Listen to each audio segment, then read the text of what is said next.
हरिओम आत्मी भक्तजनों, सब प्रेम जय श्री हरि। आज आइए भगवान विष्णु के इस मंदिर में परम पावन एकादशी व्रत की कथा सभी भक्तजन श्रवण करें।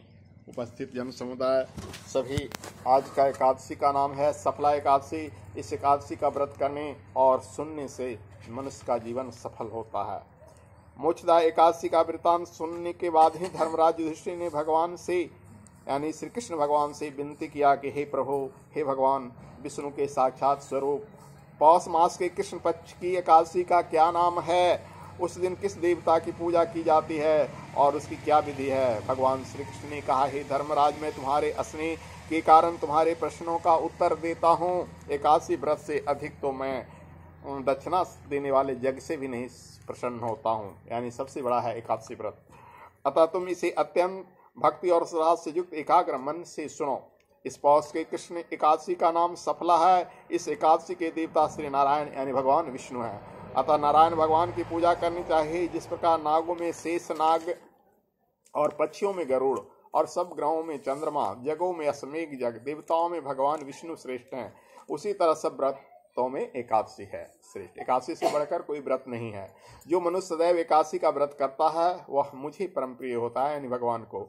अतः इस व्रत की विधि सुनो। मेरी पूजा के हेतु ऋतु के अनुकूल फल फूल, नारियल, नींबू, अनार, सुपारी आदि मेरे अर्पण कर धूप दीप नैवेद्य आदि से मेरी षोडशोपचार पूजा करो और रात्रि में जागरण करो। जागरण करो यानी भगवान के कीर्तन करो जाकर। इस एकादशी के व्रत के समान यज्ञ, तीर्थ, दान, तप और कोई दूसरा व्रत नहीं है। 5000 वर्ष तपस्या करने से जो फल मिलता है उससे भी ज्यादा फल मिलता है सिर्फ एक दिन का सफला एकादशी व्रत करने से। समझ जाओ कितना महान व्रत है। अब तुम इस एकादशी की कथा को ध्यानपूर्वक सुनो। चंपावती नगरी में महिष्मान नाम का एक प्रतापी राजा राज करता था। उसके 4 पुत्र थे। उन सब में लुम्पक नामक बड़ा राजपूत महापापी था। वह पापी सदा पर स्त्री, वेश्यागमन और दूसरे बुरे काम में अपने पिता का धन को नष्ट करता था। वह देवताओं, ब्राह्मणों और वैष्णवों का निंदक था। सब राजाओं को अपने बड़े पुत्र के इन कुकर्मों का ज्ञान होते हुए उनको अपनी राज से निकाल दिया। तब वह विचारने लगा कि अब मैं किधर जाऊं। जब राजा उसके कुकर्म से उसको देख कर निकाल दिया तो सोचा कि अब किधर जाऊं, क्या करूं।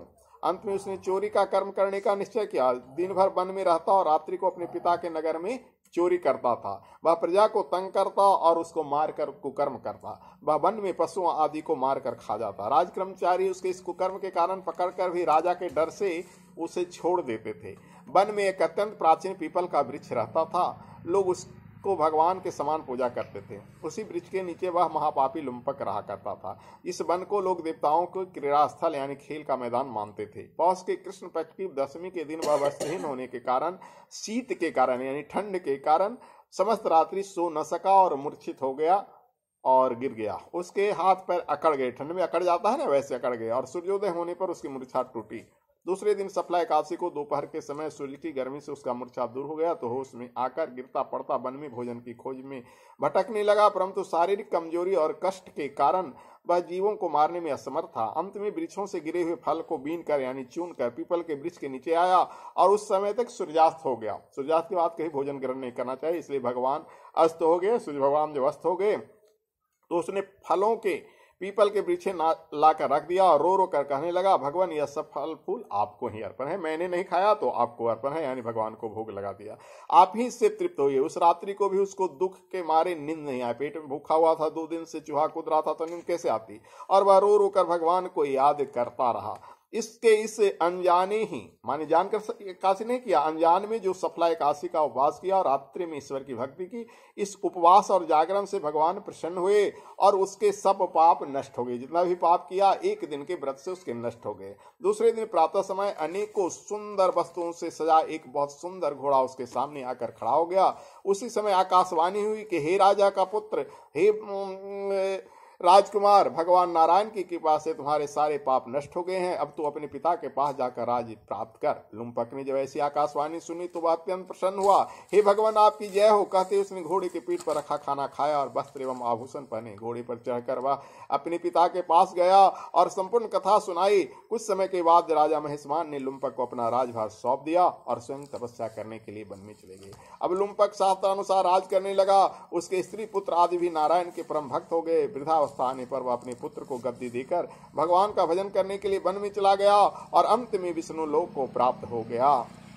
जो मनुष्य भक्ति पूर्वक इस सफला एकादशी का व्रत करते हैं उनके सभी कार्यों में सफलता मिलती है और अंत में मुक्ति मिलती है। जो मनुष्य इस एकादशी का व्रत नहीं करते वे पूंछ और सिंहों से रहित मनुष्य पशु के समान है। जैसे बिना पूंछ वाला बंडा पशु होता है ना, वैसे होता है मनुष्य। इस सफला एकादशी के व्रत का प्रभाव तो अनंत है। इसके महात्म के पढ़ने अथवा सुनने से भी अश्वमेध यज्ञ का फल प्राप्त होता है। बोलो विष्णु भगवान की जय। एकादशी व्रत कथा की जय। हरिओम।